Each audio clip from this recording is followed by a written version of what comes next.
Salut à tous! Aujourd'hui, on plonge dans l'histoire magique de l'un des monuments les plus emblématiques de Disney, le château de Cendrillon. Contrairement à ce que beaucoup pensent, ce n'est pas le château Disney originel, mais c'est devenu le symbole même de la magie Disney depuis 2007, où il remplace même le château de la Belle au bois dormant dans le logo de Walt Disney Pictures. Mais saviez-vous qu'il existe en réalité 2 châteaux de Cendrillon dans le monde, qu'ils ont vécu plusieurs transformations spectaculaires et qu'une suite secrète se cache au sommet de l'un d'eux? Dans cette vidéo, on va explorer l'évolution fascinante de ces châteaux, de leur conception à leurs transformations les plus récentes. Restez jusqu'à la fin, car je vous révèle des secrets que même les fans hardcore de Disney ne connaissent pas toujours. Allez, c'est parti! Partie 1, les origines et la conception. Notre histoire commence en 1971. Walt Disney World Resort ouvre ses portes en Floride et contrairement au parc californien original, les Imagineers veulent quelque chose de vraiment spectaculaire.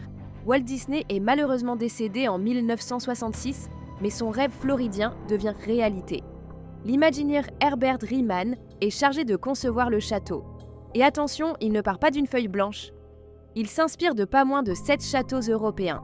Les châteaux français de Chenonceau, Chambord, Chaumont-sur-Loire, Ussé et Pierrefonds, le château de Neuschwanstein en Allemagne et l'Alcazar de Ségovie en Espagne. Mais il y a aussi une inspiration artistique, les enluminures des Tréricheurs du duc de Berry, un manuscrit médiéval. C'est de là que viennent ces couleurs magnifiques, le tuffeau blanc et les toits d'ardoise bleue qui rappellent les châteaux de la Loire. La construction démarre et prend 18 mois. Le château est achevé en juillet 1971. Et voici les chiffres impressionnants. Hauteur, 57 mètres, soit 189 pieds. C'est 100 pieds de plus que le château californien. 27 tours numérotées. Enfin presque. Les tours 13 et 17 ont été volontairement omises car elles n'étaient pas facilement visibles depuis le parc. Aucune brique n'a été utilisée. Le château est entièrement en fibre de verre. Les douves contiennent environ 3,37 millions de gallons d'eau. Et voici le génie, le château utilise la perspective forcée. Plus on monte, plus les proportions diminuent. Résultat, le château paraît beaucoup plus grand qu'il ne l'est vraiment. Un dernier détail fascinant. Contrairement au pont-levis du château californien, celui de Cendrillon est purement décoratif et ne peut pas se lever. Partie 2, les trésors cachés à l'intérieur. Le château n'est pas qu'une façade magnifique, c'est aussi rempli de trésors. Commençons par les mosaïques légendaires. Dans le corridor qui traverse le château vers Fantasyland, vous trouverez 5 mosaïques murales spectaculaires racontant l'histoire de Cendrillon. Et accrochez-vous aux chiffres. Plus de 300 000 pièces de verre italien, de l'or 14 carats, 2 ans de conception. Et un maître artisan italien a été engagé spécialement pour ce projet. Petit easter egg, regardez bien les demi-sœurs de Cendrillon sur l'une des mosaïques quand elle essaie la pantoufle de verre. Leurs expressions sont absolument hilarantes. Parlons maintenant du restaurant Cinderella's Royal Table. À l'intérieur se trouve aussi un restaurant gastronomique. Mais attention, petit détail historique amusant. À l'ouverture en 1971, il s'appelait King Stephen's Banquet Hall, en référence au père de la Belle au bois dormant. Oui, vous avez bien entendu, le château de Cendrillon portait le nom d'un personnage d'un autre conte. Cette confusion a été corrigée en 1997 avec le renommage actuel. Depuis 2006, le rez-de-chaussée abrite également la Bibidi Bobidi Boutique, où les enfants peuvent se transformer en princesse ou en chevalier. Et maintenant, le secret le mieux gardé, la Cinderella Castle Suite. À l'origine, cet espace devait être un appartement pour Walt Disney et sa famille. Mais Walt est décédé avant l'ouverture du parc. L'espace a servi de bureau et même de débarras pendant des années. En 2007, Disney décide de transformer cet espace en une suite luxueuse. Le design s'inspire d'un château français du XVIIe siècle avec des plafonds à caissons, une cheminée en pierre calcaire ancienne, des mosaïques en or 14 carats dans la salle de bain, un plafond étoilé scintillant, et écoutez ça, une horloge dorée bloquée à 11h59, car le sortilège de Cendrillon se terminait à minuit. La cheminée et le miroir se transforment même en télévision. Cette suite n'est pas disponible à la location. Elle est réservée aux gagnants de concours Disney et à des invités ultra privilégiés dans le cadre du Disney Dreams Giveaway. Partie 3. Les transformations spectaculaires. Le château n'est pas resté figé dans le temps. Il a vécu plusieurs transformations spectaculaires. 1996, le Château Gâteau. Pour célébrer le 25e anniversaire de Walt Disney World, Disney a fait quelque chose d'absolument fou. ils ont transformé le château en gâteau d'anniversaire géant. Glaçage rose, bougies géantes, bonbons, c'était kitsch au possible mais mémorable. Cette idée a même été copiée par Disneyland Paris pour leur premier anniversaire en 1993. 2004, l'invasion de Stitch, et ça n'a duré qu'une seule journée.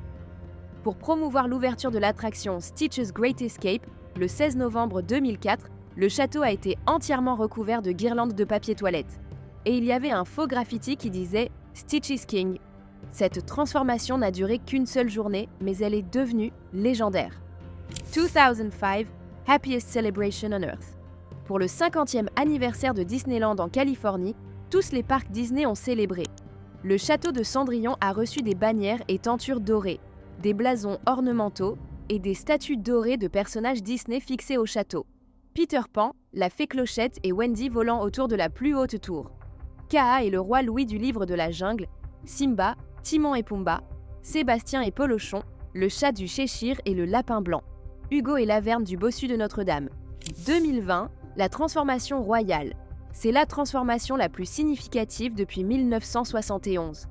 Pour célébrer le 70e anniversaire du film Cendrillon, sorti en 1950, et préparer le 50e anniversaire de Walt Disney World en 2021, le château subit une rénovation complète.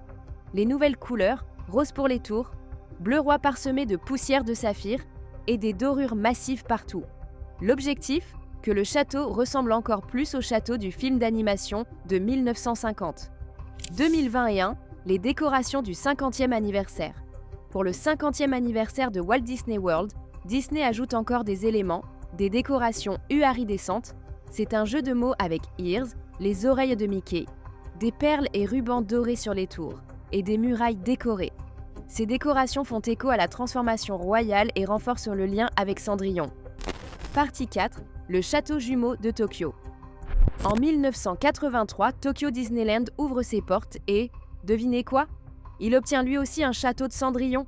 Il est généralement considéré comme une copie conforme du château de Floride, mais il y a des différences subtiles. Herbert Riemann, le même Imagineer, reprend son concept original de 1976, mais ajoute une notion d'espace pour renforcer l'impression d'échelle, en contraste avec les rues serrées de Tokyo. Le parc étant plus orienté spectacle, la place devant le château comprend une scène entourée de deux bras, d'une voie en fer à cheval, se rejoignant au niveau du pont-levis. En avril 2006, le château entre en rénovation. Les murs sont repeints dans une couleur plus sombre pour se différencier du modèle floridien. L'attraction Cinderella Castle Mystery Tour, où un guide faisait visiter le château et où un miroir magique invitait les visiteurs à combattre les méchants Disney, est définitivement fermée après 20 ans d'existence.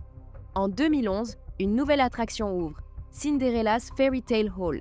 C'est une visite guidée où les visiteurs explorent des pièces racontant l'histoire de Cendrillon à travers des œuvres d'art, des objets exposés et des vitraux. Cette attraction est beaucoup plus détaillée que tout ce qu'on trouve dans le château de Floride. Le château abrite aussi The Glass Slipper, une boutique d'œuvres de cristal. Partie 5, le château dans la culture populaire. Le château de Cendrillon n'est pas seulement une attraction, c'est devenu le symbole de Disney. En 2007, le château de Cendrillon remplace le château de la Belle au Bois dormant dans l'introduction des films Walt Disney Pictures. Désormais, c'est lui qui apparaît avant chaque film Disney. Un changement symbolique majeur qui montre à quel point ce château est devenu iconique. Contrairement au château de Disneyland en Californie, qui n'est visible qu'après avoir traversé Main Street, le château de Cendrillon a été conçu pour être visible à 3 km à la ronde. Quand vous arrivez à Walt Disney World par la voie express privée de 10 km, vous savez que vous êtes au bon endroit. Le château sert aussi de toile de fond aux spectacles de feux d'artifice les plus spectaculaires de Disney. Avec des projections, des lumières, des lasers, il devient vivant chaque soir. Petite rumeur à démentir, une rumeur persistante prétend que le château peut être démantelé pendant les ouragans. C'est faux! Le château est conçu pour résister à un ouragan de catégorie 3, il ne bouge pas, même pendant les pires tempêtes de Floride. Voilà, vous connaissez maintenant toute l'histoire et l'évolution du château de Cendrillon, de sa conception en 1971 à ses transformations les plus récentes en 2021. Ce qui est fascinant, c'est que ce château continue d'évoluer. Chaque génération de visiteurs le découvre différemment, avec de nouvelles décorations, de nouvelles technologies, de nouveaux spectacles. Mais au-delà des transformations physiques, ce château représente quelque chose d'intemporel. l'espoir, les rêves et la magie. Comme Cendrillon qui a transformé sa vie grâce à la magie, ce château continue de transformer la vie de millions de visiteurs chaque année. Récap rapide, 2 châteaux de Cendrillon dans le monde, Floride et Tokyo, 57 mètres de haut à Floride, construction en fibre de verre uniquement, plus de 300 000 pièces de verre dans les mosaïques, une suite secrète au sommet, multiples transformations depuis 1971 et devenu le logo de Disney Pictures en 2007.